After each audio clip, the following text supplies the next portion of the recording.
सम्पूर्ण आमा बुवा दाजुभाइ दिदीबहिनीहरू मेरो घरमा प्रहरी आएको छ।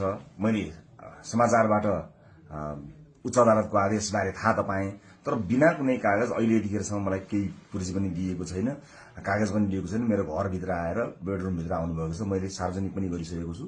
अब यसरी तैनाथ उताबाट आदेशभन्दा पहिले तैनाथ हुने यो सबै चिजले एउटा ठूलो आशंका सिर्जना गरेको छ। मैले सम्मानित अदालतको आदेशलाई सधैँ मानेकै छु, कानूनलाई मानेकै छु। म पहिला पनि आफै उपस्थित हुन गएको हुँ, अहिले पनि सार्वजनिक गरेकै छु। तर यो राज्य आतंक, यो धरपकड ममाथि के कारणले भइरहेको छ मैले बुझ्न सकेको छैन। भोलिको चितवनको कार्यक्रमलाई निरन्तरता दिनु होला। मलाई लागेको थियो म केही कुरा भन्छु भनेर, तर जुन तरिकाले अहिले यो सामान्य अभ्यासभन्दा पर गएर जबरजस्ती गर्ने कोसिस बिना कागजपत्र छ होला, ल्याउनु पनि हुन्छ होला, ल्याउन सकिने पनि थियो। त्यो लिएर आएर लैजान सकिन्थ्यो, भोलि ल्याउन सकिन्थ्यो। घरै पनि अझै कागज बोकी प्रक्रिया मेरो लागि कुनै प्रक्रिया पूरा गर्न मानेको छैन। आतंकित बनाएर घरभित्र प्रहरी छिरेको छ। म यसै पनि गिरफ्तारी दिन्छु भनेर बसेकै छु। जे होस्, आम नागरिकले सब चिज हेरिरहेका छन् भन्ने मलाई विश्वास छ। न्यायको लडाईँ म एक थोपा रगत रहुन्जेल लडिरहन्छु। यहाँले साथ दिनुहुनेछ भन्ने विश्वास मैले लिएको छु। मैले कुनै गल्ती गरेको पनि छैन, कुनै अपराध गरेको पनि छैन।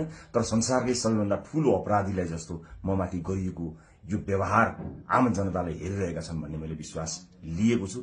धेरै केही भन्दिनँ। म सम्मानित अदालतप्रति अझै पनि आशा र भरोसा राखेर कानूनी प्रक्रियामा सघाउनको लागि परिरहेको छु। यो दुनियाँका जति पनि न्यायालयका ढोकाहरू छन्, ती सबै ढोका ढकढक्याउँछु आफ्नो न्यायको लागि।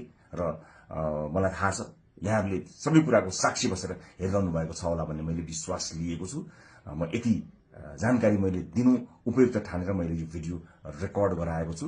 चितवनमा जति पनि मेरा आदरणीय मतदाता आमा बुवा दाजुभाइ दिदीबहिनीहरू हुनुहुन्छ, भोलिको कार्यक्रम नरोक्नु होला। अन्य साथीहरू आउनुहुन्छ, उहाँहरूले कुराकानी गर्नुहुनेछ, निरन्तर चलिरहन्छ। मलाई यिनीहरूले हत्या नै गरेछन् भने पनि नेपाली मतपत्रमा घण्टी चुनाव चिन्ह बसेको छ। मलाई आशा छ यो एउटा आशा र भरोसाको आवाज हामीले बुलन्द पारिसकेका छौँ। निरन्तरता प्रदान गर्नुहोला। म कानुनी लडाईँमा छु।